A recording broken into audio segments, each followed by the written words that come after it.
Assalomu alaykum. K5 avtomobilimiz 2016-yil 102 ming kilometr yurgan. Yoqilg'i dizel, 1.7 motor. O'ta ekonomishni dizel minadigan akalar juda yaxshi biladi. Mashinani avariyasi yo'q. Urilgan, qirilgan, alishgan detallari yo'q. Balonlari ham mana normal holatda. Orqa sidina siydi. Keng holatda.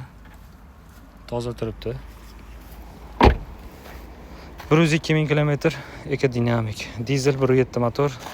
Bu bilan menimcha bir 800-900 mingga yaqin yursa bo'ladi to'lov bilan. Oldi sizinalar elektronli suriladi. Bilak baksi, haypesi, panoramasi bor. Oldi sizina sovutadi, isitadi. Joyida shikolat narx 8 ming won. Kimga qiziq bo'lsa, aloqa qilib ko'rasizlar. 2016-yil 102 ming kilometr. Bez avariya, bez kraska, holati ideal. Aloqa qilib ko'rasizlar.